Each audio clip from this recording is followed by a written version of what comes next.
दार्शनिक George Orwell कहते हैं, किसी भी समाज को नष्ट करने का सबसे प्रभावी तरीका उनके इतिहास की अपनी समझ को नकारना और मिटा देना है। इतिहास विकृतीकरण एक ऐसा विषय है जिसकी चर्चा आपने अपने आसपास टेलीविजन, न्यूज़पेपर, घर, ऑफिस आदि में कभी न कभी जरूर सुनी होगी। इतिहास विकृतीकरण के लिए मुख्यतः दो तरीकों का इस्तेमाल किया जाता है। अपनी व्यक्तिगत अवधारणा या मत को अलोकतांत्रिक तरीके से बिना प्रमाण के तथ्य के रूप में प्रचारित करना। दूसरा, तथ्यों को छिपाते हुए झूठ का सुनियोजित प्रचार करना। क्षत्रिय इतिहास का विकृतीकरण वास्तव में उत्तर व मध्य भारत के इतिहास का विकृतीकरण है, जिसे सांस्कृतिक आतंकवाद की संज्ञा दी जा सकती है, क्योंकि कुछ विशेष समूहों के निजी हितों के कारण भारतवर्ष के सैन्य एवं सांस्कृतिक इतिहास का राजनीतिकरण होने लगा है। आइए अब जानते हैं क्षत्रिय इतिहास विकृत क्यों किया जा रहा है। इन सांस्कृतिक आतंकवादियों का उद्देश्य क्या है? पहला, क्षत्रियों के खिलाफ सर्व समाज में पूर्वाग्रह और जातिगत वैमनस्य फैलाना। दूसरा, मनगढ़ंत अवधारणाएं लाकर न केवल क्षत्रियों को अपनी ही सामुदायिक पहचान से बेदखल करना, अपितु विभिन्न जातियों को क्षत्रियों के विरुद्ध लामबंद करना। तीसरा, सरकारी और सिविल सोसाइटी को क्षत्रियों के विरुद्ध करना ताकि क्षत्रियों के लोकतांत्रिक अधिकारों को खत्म किया जा सके। चौथा, क्षत्रिय युवाओं के आत्मविश्वास को हानि पहुंचाना, जिससे वे एक संगठित सामाजिक अथवा राजनीतिक इकाई के रूप में लामबंद न हो सकें। आइए कुछ उदाहरणों से समझते हैं ये सब कौन और किस प्रकार कर रहा है। द प्रिंट पर लिखने वाले दिलीप मंडल ट्विटर पर प्रसिद्ध हॉकी प्लेयर स्वर्गीय मेजर ध्यान सिंह बैस, जिन्हें हम ध्यानचंद के नाम से जानते हैं, उन्हें कोएरी कहकर संबोधित करता है, जबकि ध्यानचंद स्वयं अपनी आत्मकथा में खुद को राजपूत लिख गए। लेकिन मंडल की इस हरकत ने क्षत्रिय समुदाय और कोएरी समुदाय के मध्य व्यर्थ का बैर पैदा करने का काम कर दिया। इसी प्रकार आरएसएस द्वारा कई वर्षों से राणा पूंजा को भील प्रचारित करने का कुत्सित प्रयास किया जा रहा है। राणा पूंजा, जो कि मेवाड़ के पानरवा ठिकाने के सोलंकी राजपूत सिरदार थे, उन्हें भील कहकर प्रचारित करना भीलों एवं क्षत्रियों के बीच उत्पन्न व्यर्थ के मतभेद का कारण बन रहा है। इसी प्रकार मध्य प्रदेश में राजपूत रानी दुर्गावती चंदेल को गोंड प्रचारित करके राजपूत बनाम गोंड करने की पटकथा लिखी जा रही है। आरएसएस क्षत्रिय सम्राट मिहिर भोज को भी गुर्जर प्रचारित करती आई है, जिसके कारण तमाम तथ्य होने के बावजूद एक पूरी जाति वो बनने को प्रयासरत हो चुकी है जो वो कभी थी ही नहीं। तो कभी बागपत का बीजेपी सांसद सत्यपाल तोमर राजपूत राजा अनंगपाल को जाट बताकर तोमर राजपूतों पर तंज कसता है। ये सारे कृत्य जनमानस में आम क्षत्रियों के विरुद्ध द्वेष फैलाने की एक सुनियोजित राजनीतिक साजिश है, जिसका समर्थन कुछ भ्रष्ट इतिहासकार एवं पत्रकार भी बड़ी बेशर्मी से कर रहे हैं। उदाहरण के लिए द स्क्रॉल पर लिखने वाले मराठी ब्राह्मण गिरीश शहाणे, उनके कई लेख जहां वो क्षत्रियों को डिफीट स्पेशलिस्ट जैसी उपमाओं से संबोधित करता है। शहाणे के जातिवादी लेख को समर्थन मिला प्रख्यात इतिहासकार हरबंस मुखिया का।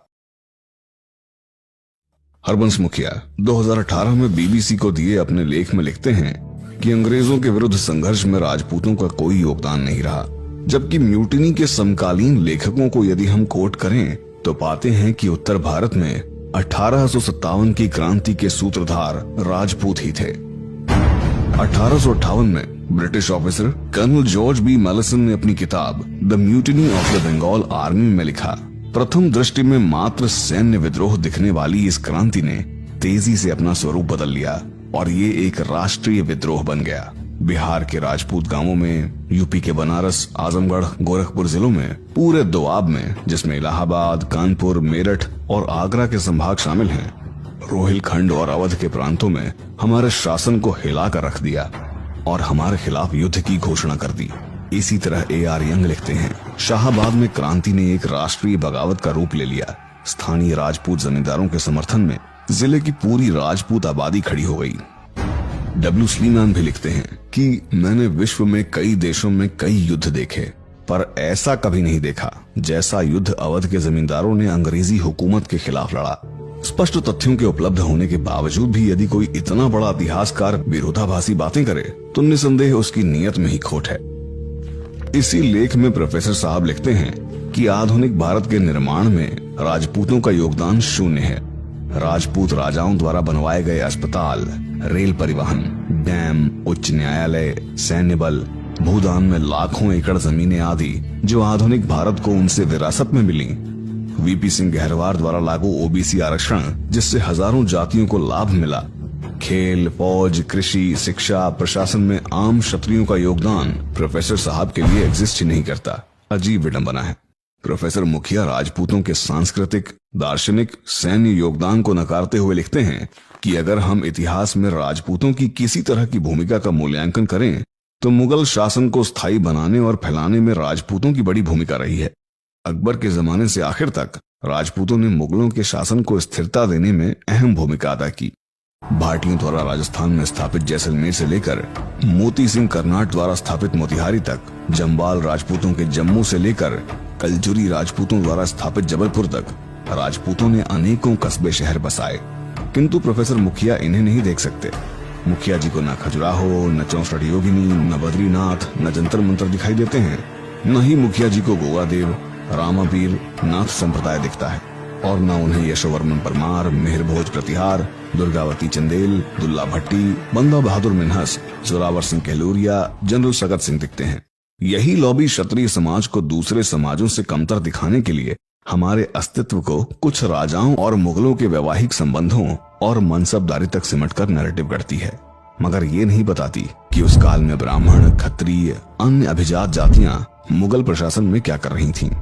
ये इस बात को भी छिपाते हैं कि औरंगजेब के शासन में सर्वाधिक मनसबदारियां वीर मराठों की थीं, न कि राजपूतों की। ये इस बात पर भी पर्दा डालते हैं कि जाट, गुर्जर, अहीर, चौधरी कबर कैसे बने। ये न केवल मराठों और डेक्कन सल्तनत के वैवाहिक संबंधों बल्कि जाटों और मुगलों के वैवाहिक संबंधों को भी छिपाते हैं। स्पष्टतः ये न केवल क्षत्रियों के योगदान को नकारते हैं बल्कि हमारे इतिहास को चेरी पिक करके हमारे समाज को सिंगल आउट कर सर्व समाज में हमारे विरुद्ध पूर्वाग्रह फैलाते हैं। इतिहासकारों की इस लॉबी के राजपूत महापुरुषों को लेकर अशोभनीय ट्वीट पढ़ें और सोचें कि क्या महाराजा रंजीत सिंह, शिवाजी, जीजाबाई, लचित बुरफुकान, महाराजा सूरजमल पर कोई इतिहासकार ऐसे आपत्तिजनक बयान दे सकता है? मूल्यांकन कीजिए। क्या ये आम क्षत्रियों को नीचा दिखाने एवं उनका मनोबल तोड़ने का सुनियोजित प्रयत्न नहीं है?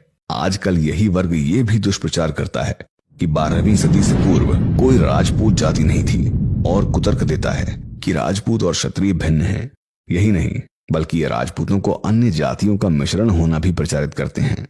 इतिहासकारों की इसी लॉबी ने आरएसएस और दिलीप मंडल जैसों को भी राजपूत इतिहास को लेकर राजनीति देने का मनोबल दिया है।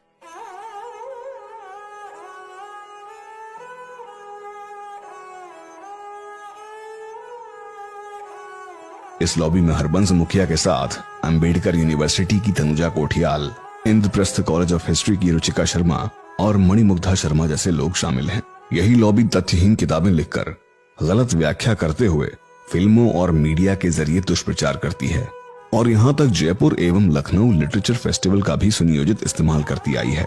इनका मूल उद्देश्य न केवल क्षत्रिय समाज के प्रति सर्व समाज में घृणा पैदा करना है बल्कि अन्य कृषि समाजों को राजपूतीकरण के बहाने भड़काना भी है, ताकि धीरे धीरे न केवल इस लोकतंत्र में क्षत्रिय समुदाय को राजनीतिक और सामाजिक रूप से खत्म कर दिया जाए बल्कि उनके खिलाफ जातीय हिंसा और दंगे भड़काए जाएं। यदि अब भी आप अपने इतिहास एवं वर्तमान को क्षण क्षण विकृत होता देख मौन रहते हैं तो आपका भविष्य निश्चित तौर पर सुरक्षित नहीं है।